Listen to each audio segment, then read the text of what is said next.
All right, welcome everyone to the Institute for Corporate Governance and Ethics Spring 2025 Speaker Series. I'm Todd Haw, Associate Professor of Business Law and Ethics at the Kelley School and the Faculty Director of the ICG+E. And I am thrilled to be joined today by the indomitable Alison Taylor, who, in addition to being a Clinical Associate Professor at NYU Stern School of Business, is also an award-winning author, a consultant advisor to a host of companies and nonprofits, and a current collaborator and former executive director of Ethical Systems, which is now under the ICG+E umbrella. Alison is going to talk to us about ideas from her book, Higher Ground, and what it means to be a good or ethical business in today's world. But before we begin, I'd like to say just a quick word about the ICG+E and Ethical Systems. So the Institute for Corporate Governance and Ethics was relaunched earlier this year with the aim of taking a broader, more interdisciplinary, and more systems-based approach to corporate governance and ethics research.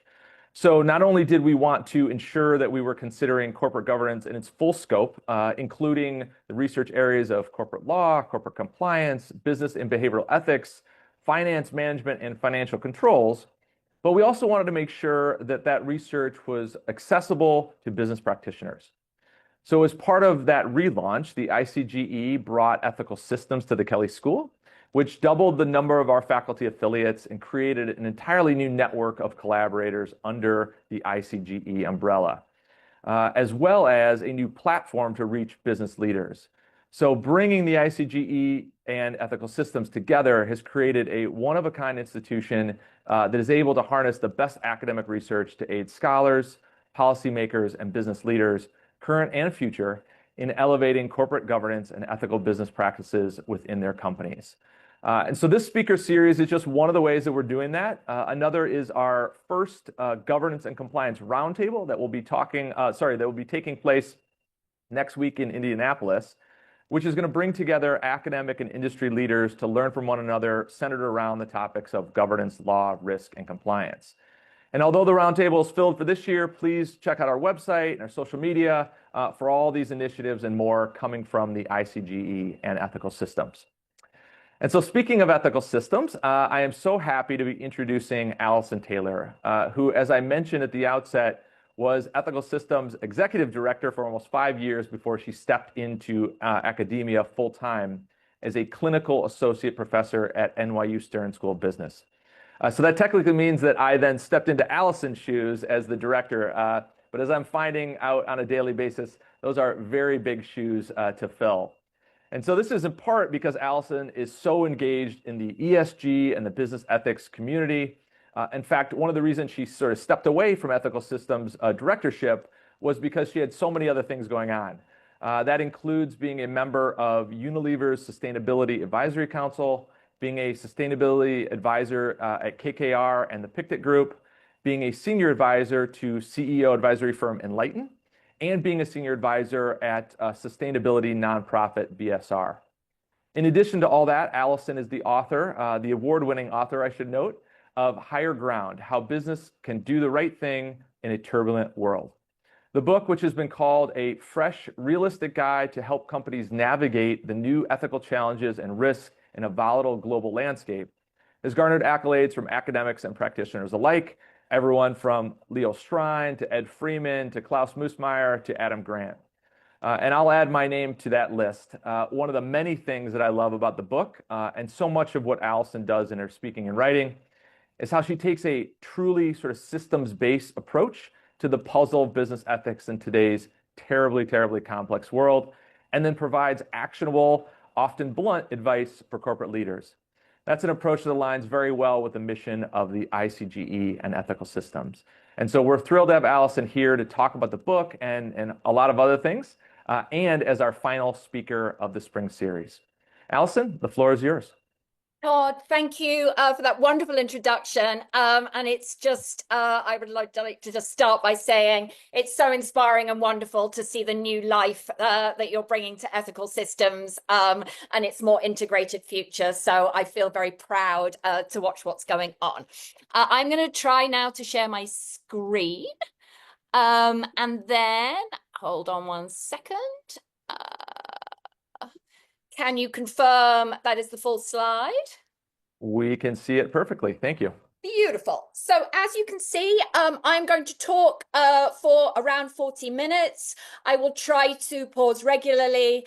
And the topic is leadership ethics and culture in what I think we can all agree is a turbulent, polarized, and transparent world. Or maybe a simpler way to put this is, what does it mean to be a good business in 2025? And I think the first thing we can say right up front is that this is a world, this is a territory where, as in The Princess Bride a long time ago, there are a lot of people using weird jargon in very, very weird ways. So whether we are talking about ethics or values or sustainability or DEI or purpose, I would argue right up front that confounding and perhaps alienating jargon is a feature, not a bug, of this entire landscape. There are always a lot of people out there on my social media feed arguing that if we just come up with a new name for what we're doing, rational sustainability has been one floating around recently, that all the controversy will go away. I would absolutely counter that. I would say the issue is not the terminology. The issue is that we are having a very, very high stakes proxy conversation about the role that we would like business to have in society. And then right now at this moment, I'm talking to a lot of companies who are in the process of trying to reframe and recalibrate what they're doing. There's a lot of control F on DEI. There's a lot of removal of these terms of people's websites.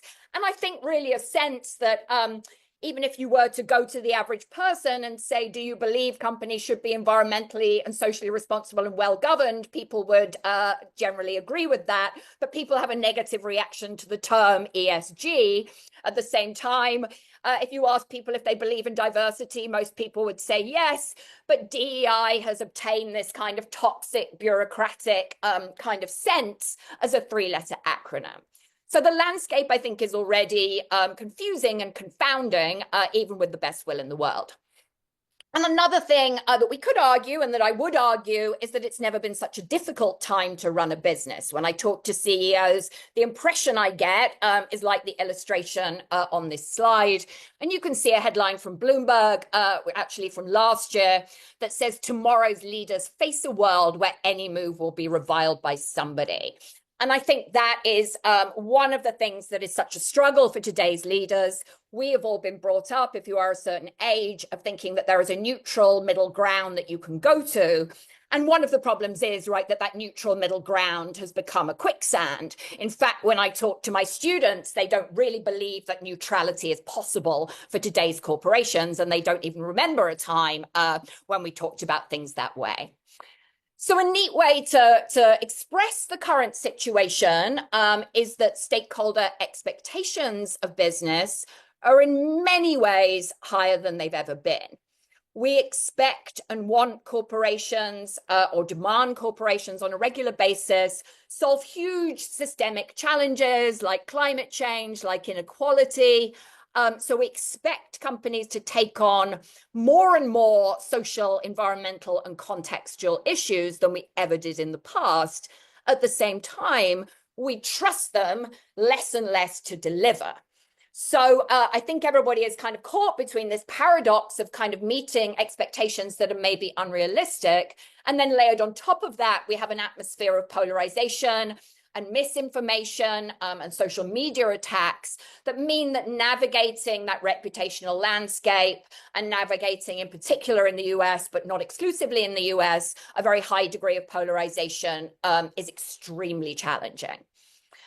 So before I get into what I think companies can do about this or how they should think about this, it is worth spending a few moments, I think, talking about how we got here.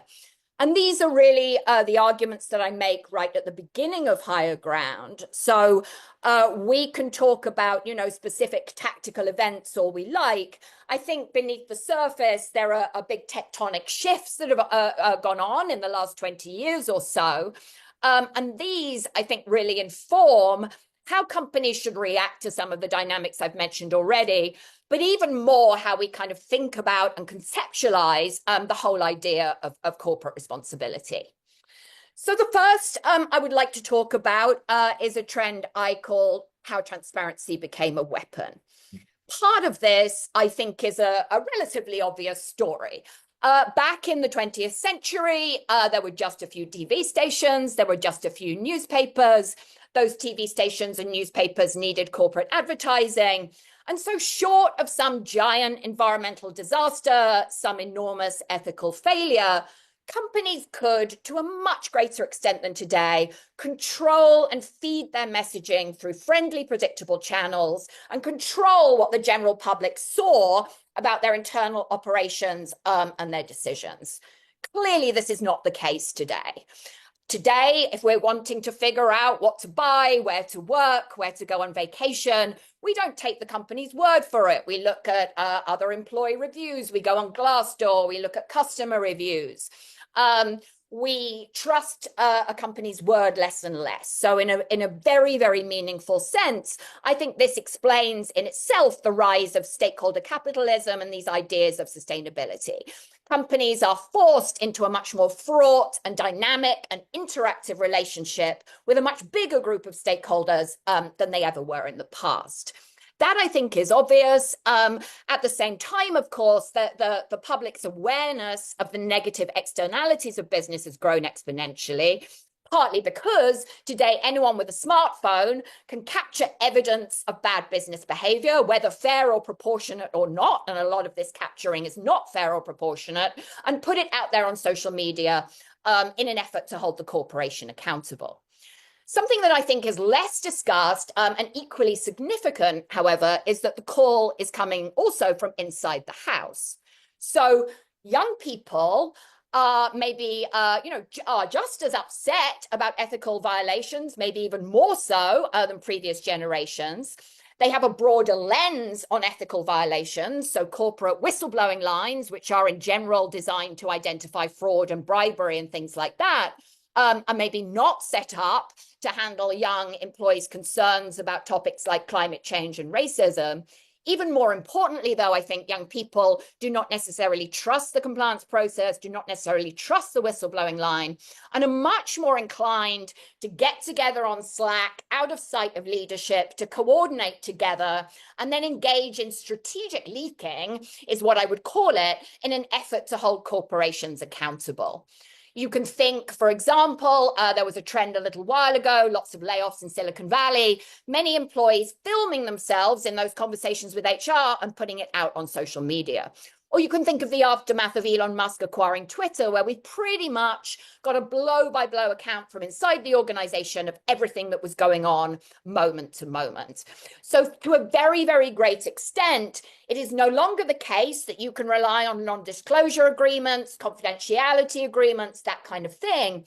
You cannot have differentiated internal and external messaging. You have to assume that anything you say or do internally could go into the public domain. And that, I think, challenges a lot of our really long-standing assumptions. The second trend I would call how business became political. And there are a lot of ways to talk about this. There are a lot of ways to think about this. Where I would start is saying that up until about 2013, there was somewhat of a baseline assumption that a business should be politically neutral and not get involved in partisan politics on the surface. Of course, beneath the surface, there has long been spending across the political spectrum so that you have friends on both sides. But in terms of messaging and branding and positioning, companies tried to avoid partisan politics. That consensus broke down, I think, between around 2014 and 2020 as a result of a number of factors. And companies got drawn into what was first called CEO activism and then employee activism. And there was more of a sense that corporate leaders are the new politicians.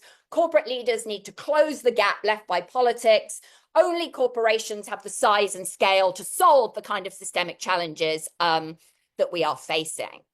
And so we saw American businesses getting drawn into questions, for example, of police murders. One of the reasons the world has changed is that there was a murder of a teenager, Michael Brown, in 2014 in Ferguson. That was the beginning of Black Lives Matter. Corporations did not get engaged at all at that stage. Whereas by 2020, of course, we all remember the aftermath of George Floyd's murder. And then there was a lot of pressure on corporations tied to sanctions over Russia, of course, and a lot of speaking up on that basis, a lot of framing what companies were doing in terms of ethics. Since then, of course, many developments that are much more polarized and much more inconvenient for American businesses. So most obviously the Middle East conflict, which I think has embroiled a lot of companies in very intense internal conflict over taking stands on that issue. And then questions like exposure to China are also simmering beneath the surface. So I think we can talk about the specifics, all of which are on this slide, but I think the kind of bigger tectonic shift is that in general, globally, and this is pretty much true no matter where you are, whether you are in a democracy or an authoritarian country, whether you are in a developed or developing country, you don't necessarily trust the government to provide social services, to act in your interests. You don't trust that your children will be better off than you were. And so I think that kind of lack of faith in policy and governments to solve wider systemic challenges has, to a very great extent, kicked back onto business. And to some degree, business is culpable for this. To another degree, this is very convenient for many governments to put these kind of responsibilities on corporations. And then many of corporations have, at least rhetorically, taken on a lot of this responsibility in a way that I think over the long term is proving quite unsustainable. And then the third trend I would talk about is what I would call how the professional became personal. So I think there has been an expansion in terms of how we see work in our lives. What I hear in the classroom still in 2025 is, I need to have a career aligned with my values. I need to have meaning. I need to have purpose. I need to work somewhere where leaders are making decisions that reflect my values and really speak up for me on questions of the day. So there is a sense, for example, that a corporate leader, a CEO, should represent you on the political stage.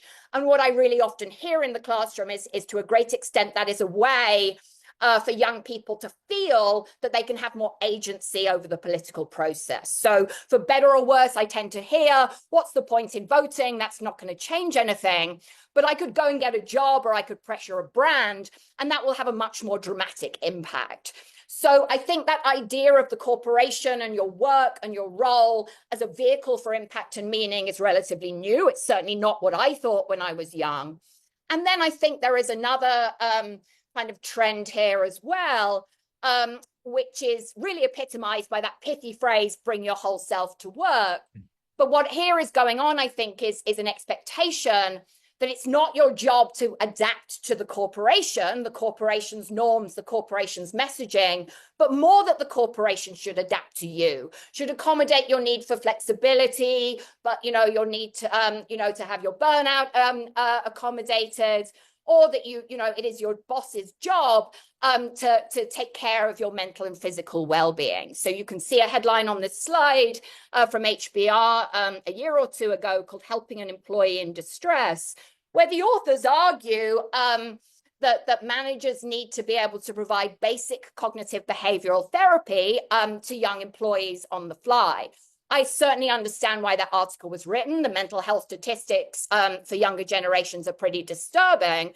But I think we really need to question the idea that it is a good idea for your manager, the same person who is responsible for your pay rise and performance and whether you keep your job, should also be acting as a therapist. So I think much more expansive kind of whole person view of the working world that is maybe, or definitely, drawing managers into a lot of dilemmas about how they get work done and goals met, when there is this expectation that you accommodate the individual needs and values of everybody on your team. So I will pause very briefly and just see if any questions have arisen in the chat before I move on with my argument. Yeah, thanks, Alison. And that, just a reminder, if people want to use the Q&A, that's the best way to get questions to us. I'm going to ask one quick one, and then we have one that's already come in. So, all right, so this idea of bring your whole self to work is something that I think is maybe foreign to people of a certain age. Okay, so if I talk to my wife, the idea of bringing our whole selves to work is kind of hilarious, right? We want the opposite in some ways. We want a Right. demarcation between work and personal life, and but clearly that isn't the case with younger workers and people that you and I are seeing in the classroom. How does a CEO, whether they're predisposed to be kind of a, outspoken activist type CEO, or how does a company deal with that push from the inside, which what I know is going to be I think going to be your advice, which is don't step outside your lane as much, company. Like how does a company deal with that tension? I mean, I think you've kind of got to get it on the table up front. It's very interesting to me, and I think not a coincidence, that this rise of bring your whole self to work rhetoric has tracked with much more invasion into our personal lives from corporations, much more surveillance, for example, of what we're doing. I just had a student who got to his performance review and found that some tool had been tracking his keystrokes and whether he was at his desk all year, and no one had told him. So I think we need to get clearer that this is not going to end anywhere that great. One way to think about this is like bring your whole self to work, and it's only a matter of time before HR is in your home. So I do think we need a clearer separation between the personal and the professional, and I actually think that would take a lot of pressure off things. I also think managers need to push back a little bit and say, I will manage for the good of the team.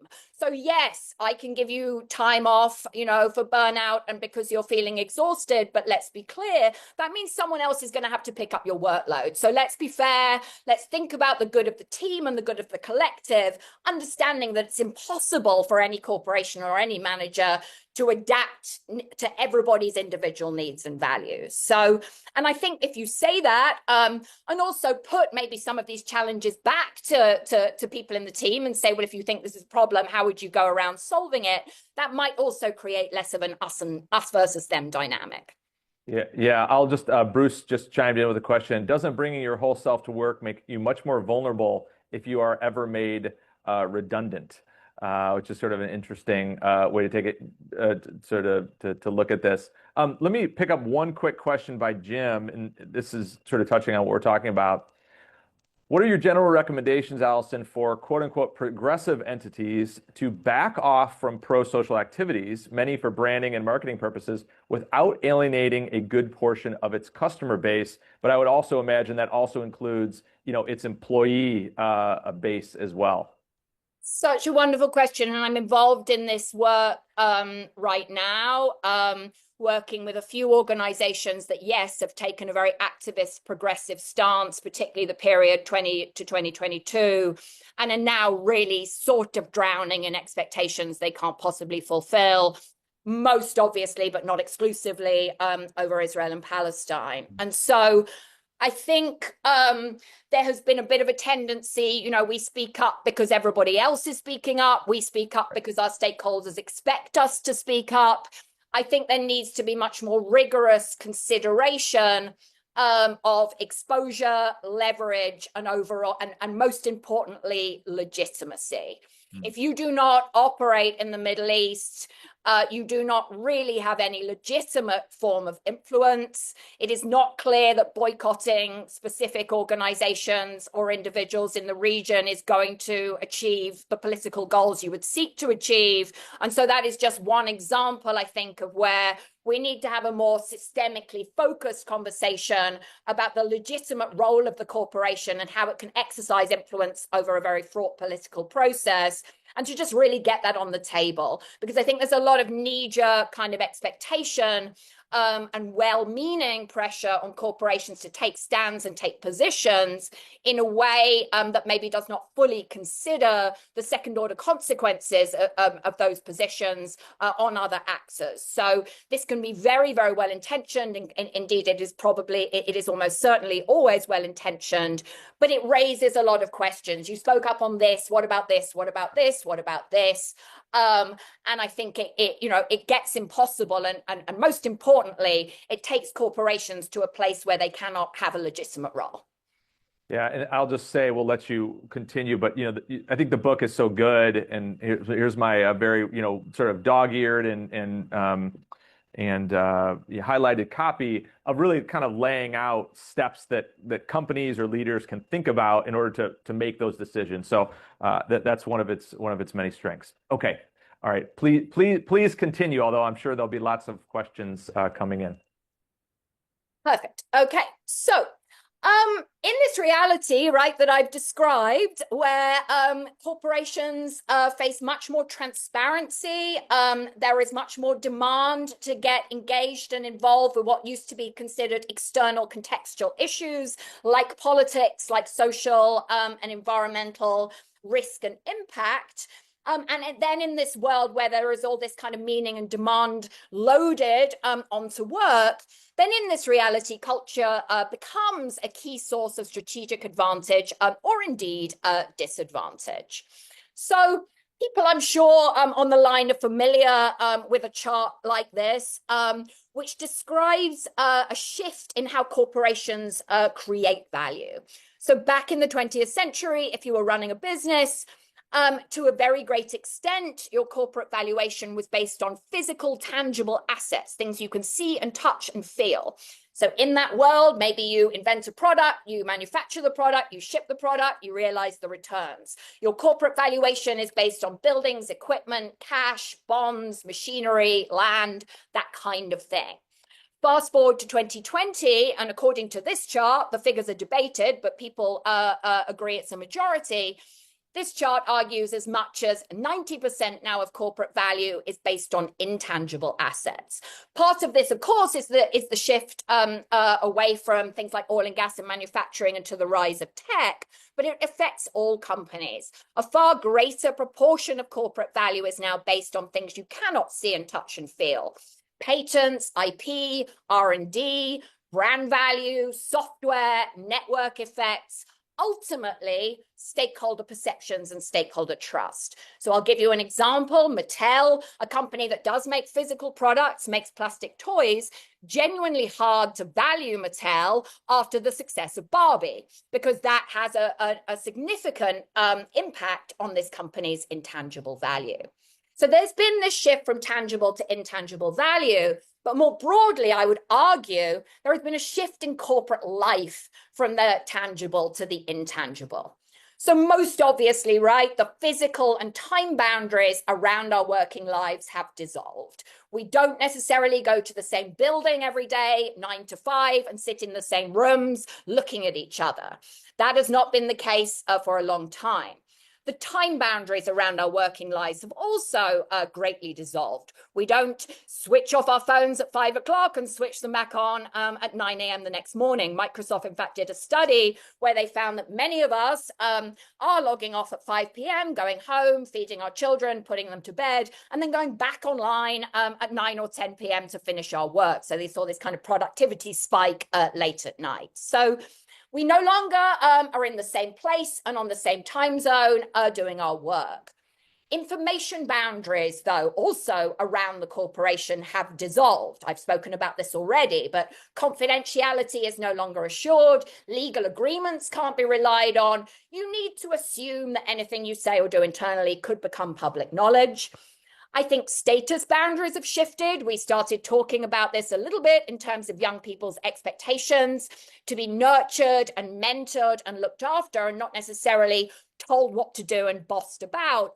So there's, I think, much more challenge to traditional hierarchy, much more of a sense of what are you going to do for me, much more of a sense that leadership and the ability to kind of dictate across the hierarchy needs to be earned. And I think that puts leaders under a lot of pressure. There's also, and I could spend a whole hour on this topic, but I'm just going to skip over it, a really fascinating development that is now, really a matter of law in the EU, that corporate, and to some extent in the US as well, that corporations are responsible not just for their focal organization, but for their entire value chain. That is the source of discussion on Scope 3 emissions, but it's also, it brings a lot of imperatives in terms of supply chain oversight and thinking about human rights violations in your entire value chain. I think it's fascinating that we've all kind of agreed that it is the role of a corporation to understand and manage risks in its entire supply chain, even though we don't really have consensus on what good looks like. And audit and diligence tools are somewhere between moderately effective and totally ineffective. You actually can't map your entire supply chain and manage those risks in an affordable way. And yet we are holding companies liable for violations. I'm not totally sure that legal pressure and legal liability is going to adhere to the worst actors in this scenario.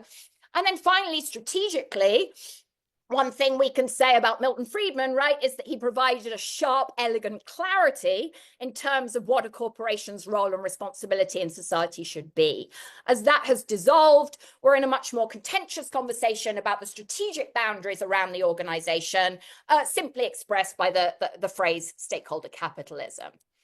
So if we're in this era of the intangible company where the physical and conceptual and imaginative boundaries around corporations have greatly dissolved, we need to consider and reconsider most, if not all, of our underlying assumptions around corporate responsibility.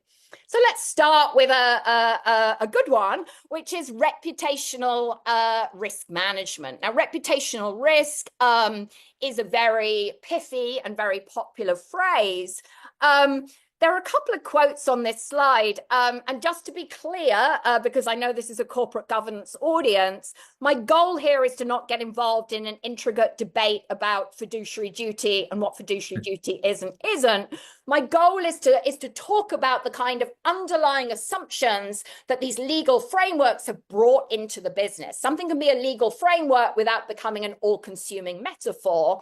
But in some sense, I think this very narrow framing of fiduciary duty and this idea that the role of the corporation is to deflect the perceptions of stakeholders is really, really embedded. So let's look at this quote on the top left of the slide from a Columbia law professor.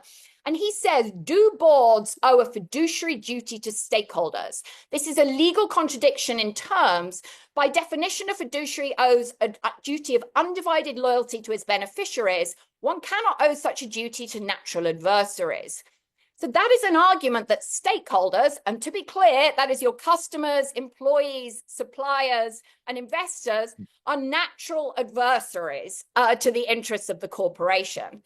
Similarly, on the right of the slide, we can see a quote from Charles von Braun, who invented the notion of reputational risk in the 90s. He says, similarly, a company's reputational capital is the value of the company that is at stake in interaction with stakeholders. So the idea here is we deflect the threat of stakeholder perceptions with neat joined up messaging, and that is how we defend shareholder value.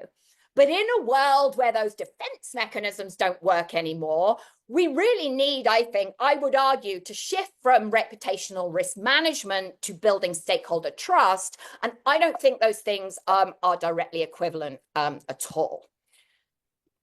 So more broadly, right, I would argue that responsible business is thought of implicitly as a defense mechanism. If we think about compliance, it is maybe not the best compliance programs, but many compliance programs are saying we've got policies, procedures, a whistleblowing line, oversight, third-party due diligence. And then, so if the regulator comes after us, we can deflect the regulator with all our policies and procedures, and then we won't have litigation, and then we'll protect shareholder value. I think, and I would argue, I've spent many, many years working in sustainability, that just as compliance is often seen as deflecting regulatory risk, sustainability is often treated as deflecting reputational risk. So we have an idea, we write these glossy reports full of happy children and smiling women in hard hats, and we talk about all the wonderful things we're doing. And again, with that, we deflect stakeholder perceptions. So even if we're talking about stakeholders in these nice glossy brochures, I think the underlying assumption remains that a corporation is a self-interested, autonomous black box. And you can look here on the slide, that is a stakeholder map really taken from Ed Freeman. And as you can see, it sort of says there is the firm, and you think about the various stakeholder positions, you think about their risk, you think about their expertise, you map your stakeholders, you think about, you know, your messaging to all these different stakeholder groups. And though this graph sort of suggests, or this graphic rather suggests, that we think about stakeholders and that is a radical departure from shareholder value notions, it's very interesting to me we still have the firm at the center of the universe. And it reminds me of previous centuries where we thought the earth was at the center of the universe. So we still have the idea that the firm sits at the center of everything and stakeholders surround the firm, whereas in fact the reality is the corporation is part of wider social, environmental, and political systems.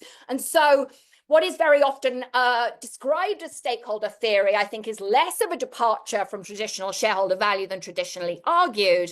And that really shifting to systems thinking means thinking about the role of the corporation in maybe a more limited and restrained way. And also understanding that thinking systemically doesn't mean you single-handedly assume all systemic challenges. It means you think about your role as a corporation in a system with other political and civil society actors. So I would argue that stakeholder theory and much of the discourse around stakeholder capitalism has really just kind of only gone halfway, if you like. So what does all this imply for how we are running our business ethics experts today? Ethics efforts today. I'm so sorry. Let's try and get specific. The first thing I would say right up front, and I'm sure everybody can see this, on topics like ESG and DEI and climate and corporate responsibility in general, corporations in America are trapped, I would argue, between Scylla and Charybdis, trapped between minimalist and maximalist visions of corporate responsibility. I think the right-wing position is well known. It is currently dominating the American government. You can see here on the right a headline from Mike Pence a few years ago. Republicans can stop ESG political bias. The progressive left is using it to advance goals it could never hope to achieve at the ballot box. We all know the pithy phrase, go woke, go broke. So the message over here, right, is go back to Milton Friedman, go back to shareholder value. The business of business is business. Stop with the woke stuff. To be clear, this population certainly wants the campaign finance to keep flowing. So it's really just rhetorically that they would like business to step out of these issues. But that is an idea that we go back to basics, back to the 20th century. I would kind of counter that by saying, well, good luck attracting anyone under 30 if you're going to take that stance. What I think is less discussed out there in the corporate responsibility world, but maybe not just as much of a problem, but certainly a huge challenge, is that on the progressive side of the house, on the pro-sustainability side of the house, of which I consider myself a member, there is a level, I think, of judgment and puritanism that is super unsustainable. So we can see here a headline about BPA levels in sportswear. I picked that headline because Nike, Adidas, and Patagonia are all credibly sustainability leaders. So often it is the leaders doing the most that are getting the most pressure and the most public pushback. That is greatly against conventional wisdom. Even more, I think, relevant is this EY report of a few years ago called Enough.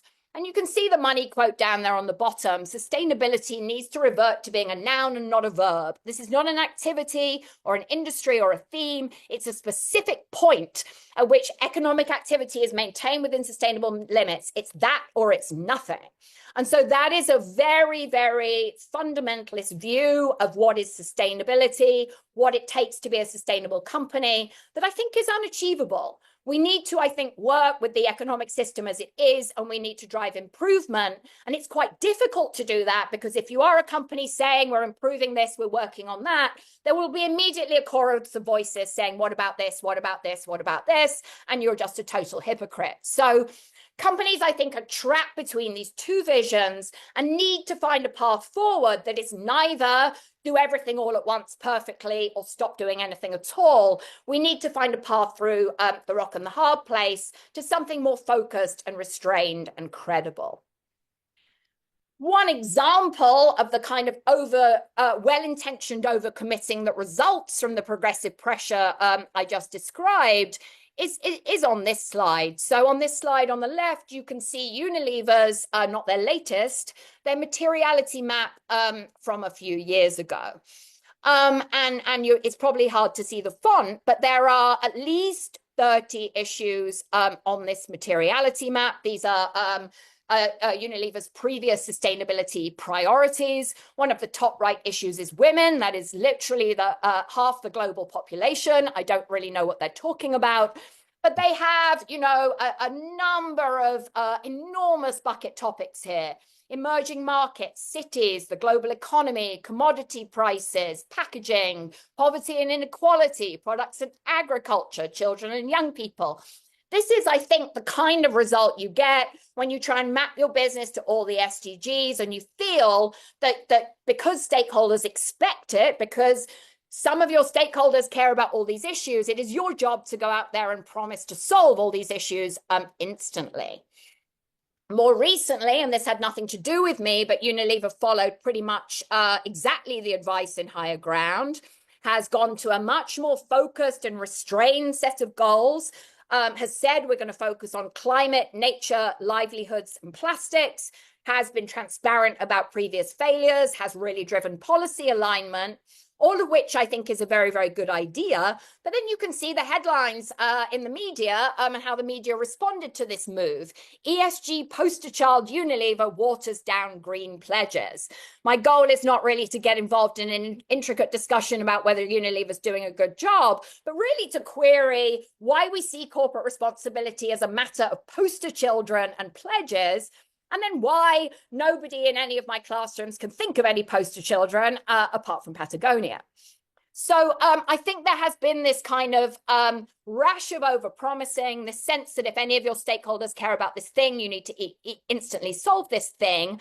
And that has got companies drawn into polarization and backlash. And now everybody is trying to back out of this situation.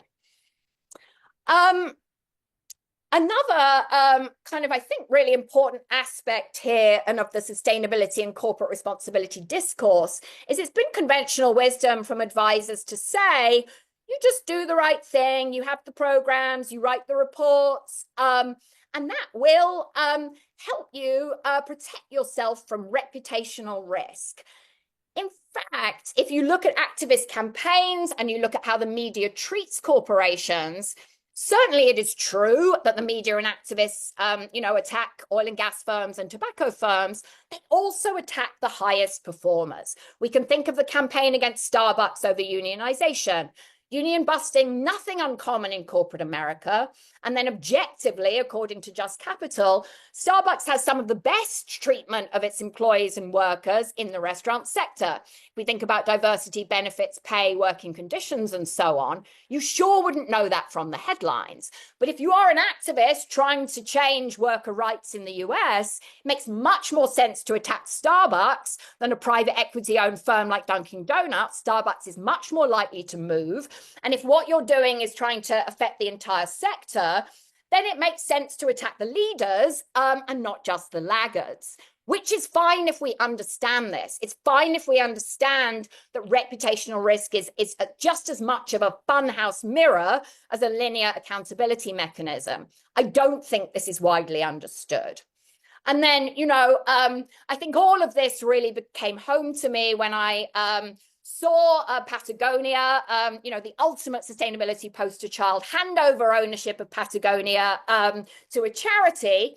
It took a few minutes on my social media feed, and here you can see a news headline. That's just tax avoidance. They haven't given employees a stake. Their business model is still based on plastic. Just to be clear, there is nothing you can do to deflect these criticisms. So being more focused and restrained, I think, is a good idea. On this slide is an absolutely, I think, fascinating chart from Just Capital from last December. It asked Americans what Americans want from business. As you can probably immediately see, even if you can't see the font, the green topics, climate change and environmental sustainability, are right at the bottom of this list.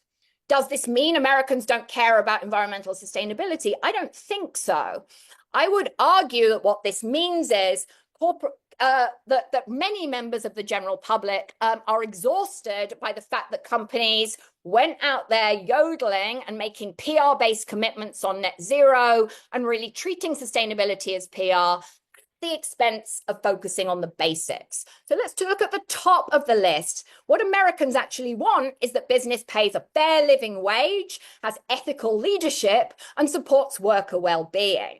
So not to say that sustainability is not important, but I think if you don't get that basic in place of treating people with dignity and respect, then anything else you do is just going to drive cynicism.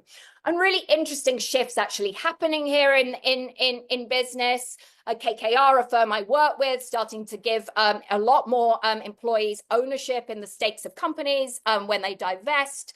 Chobani as well, another company I mentioned in the book. So I think that grounding of everything you're doing in human impact and your impact on human beings is one of the ways we need to recalibrate and reframe the corporate responsibility conversation. To get super tactical, and I know I'm running out of time, what is going on at the moment is really kind of covered on this slide. We've got a lot of companies, I think, for very, very good and understandable reasons, a little frozen like rabbits in headlights, trying to take down their commitments, trying to keep below the radar, trying to avoid retaliation. I think we are starting to see, and Target is the most obvious example of a company that I think has been pretty heavily punished by its customers for backing down on DEI. But, and I forgive me, everybody, I do not mean this to be partisan commentary. What we are, I think, starting to see, both in terms of law firms and universities, is that actually placating the demands is not bringing you the upside that you might think. So Columbia, for example, gave in to the government's demands very, very fast, but that did not reduce Columbia being targeted. So we have a situation, I think, where kind of conventional wisdom about how you manage your risk is not really working. Sometimes we need to steer into the skid, and we need a lot more, I think, collective action and framing and focusing on the basics. So I'm not sure that conventional ways to manage risk and to think about these topics are working anymore right now with the firms that I am talking to. So the final point I would make, really, I think about where we need to go, and it gets back to the beginning, which is really talking about transparency, is that a lot of the discourse around transparency says, we need to give a curated account of all the wonderful things we're doing, and then investors and other activists and stakeholders are going to score and rank our efforts and hold us accountable. And so if we're saying that that transparency and our disclosures are going to be judged and are going to affect our corporate performance, I don't think we should be surprised that what we get is something that feels very inauthentic and feels very overly perfect.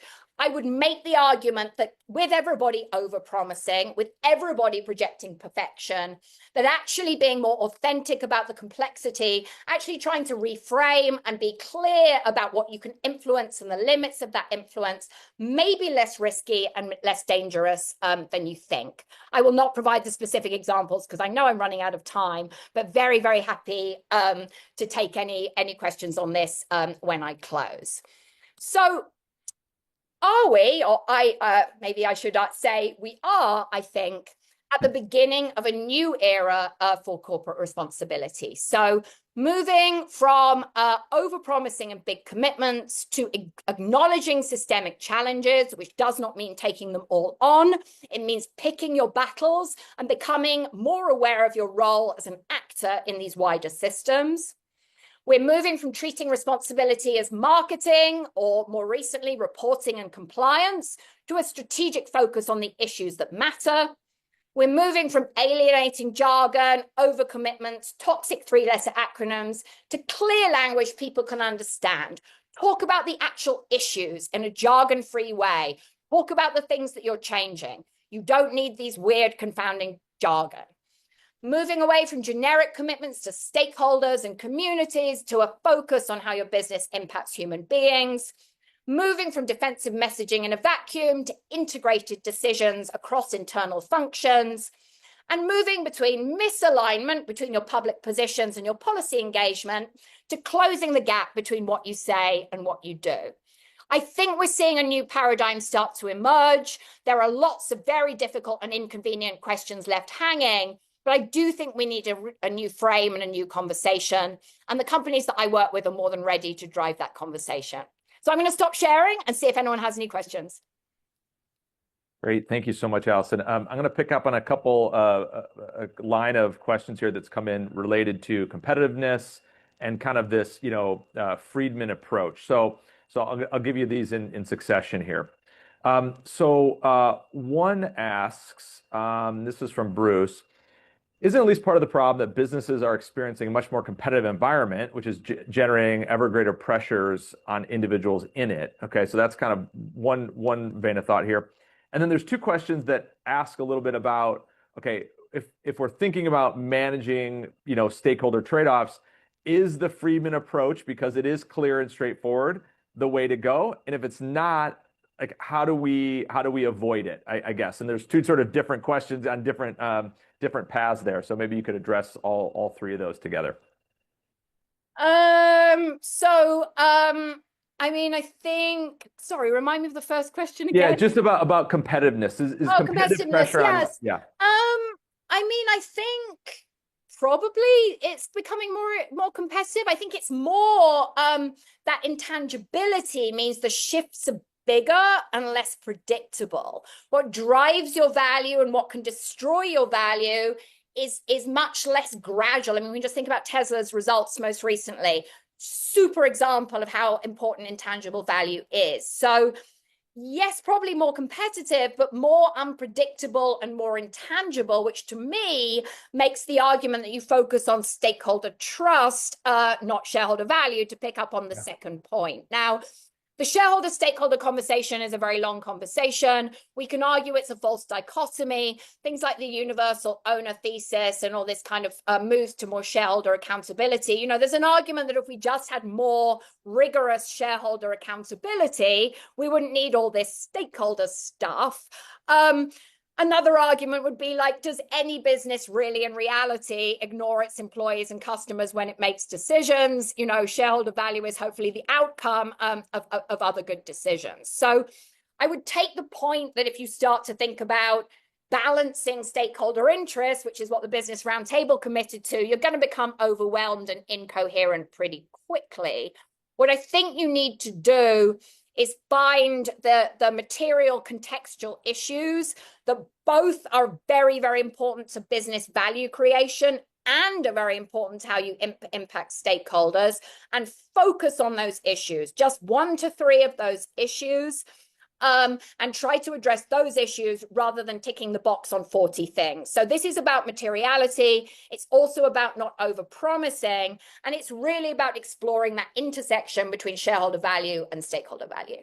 Yeah, and can I paraphrase you? I believe in the book you say sort of like three big issues, right? Like, and how do we? So the idea is sort of go deeper and really understand what the impact of the issues that you're choosing, or the issues that impact your stakeholders, as opposed to the Unilever earlier approach, which is sort of everything against the wall. Yeah.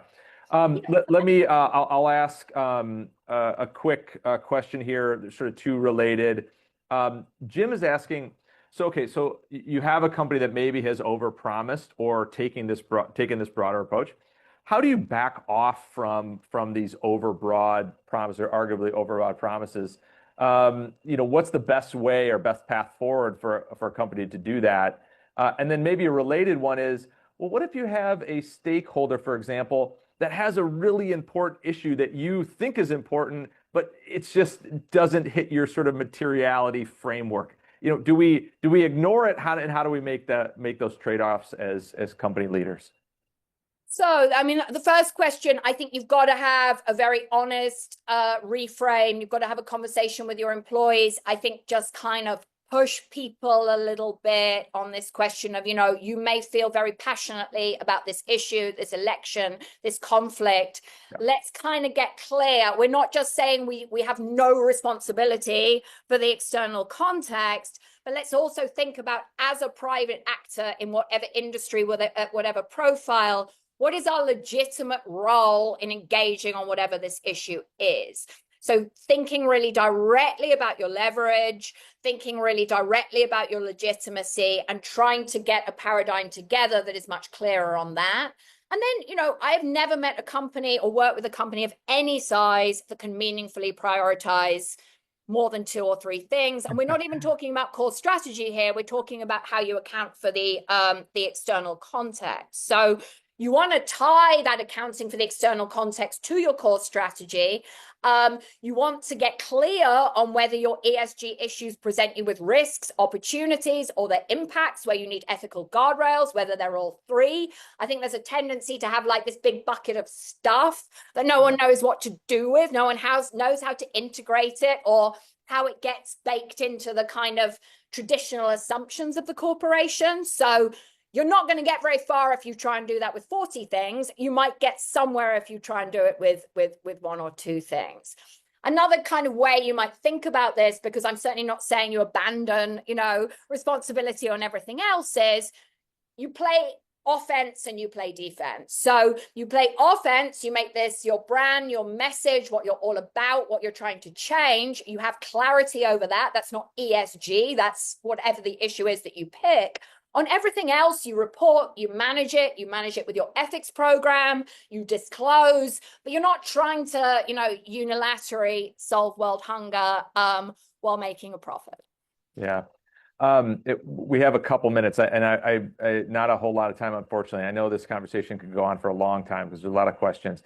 But I thought maybe we'd use an example that's a little near and dear to my lawyer heart here.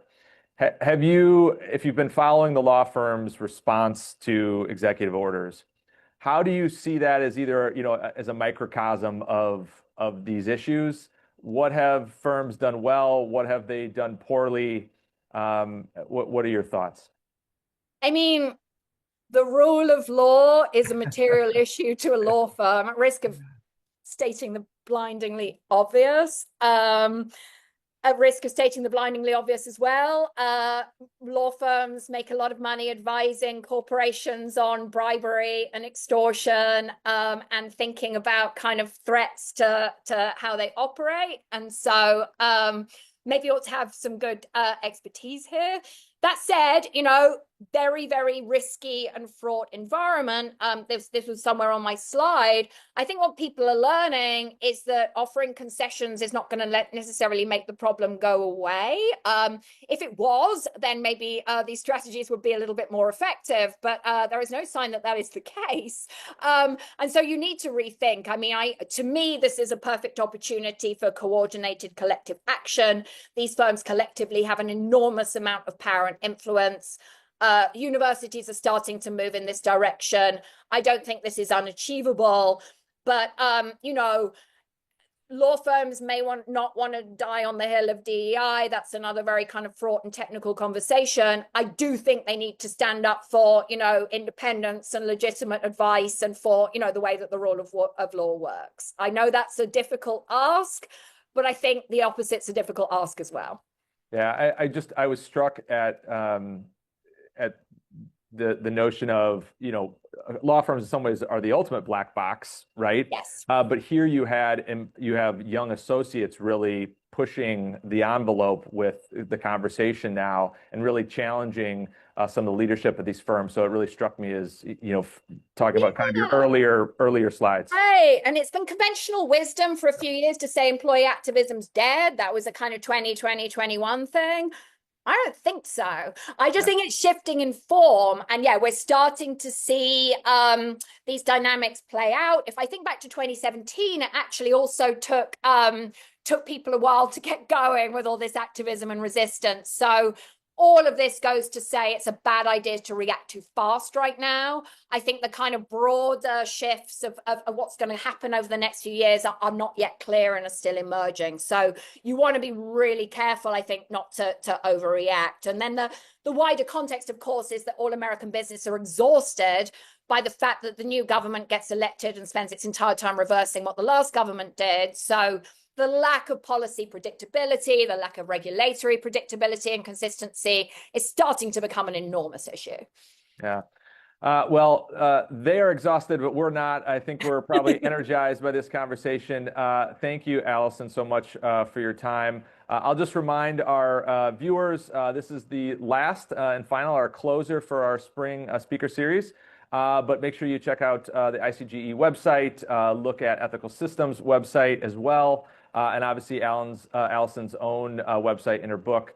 But we'll pick up here next semester, and thank you all for your time and attention. Have a good rest of your day. Thanks so much. Alison, bye-bye.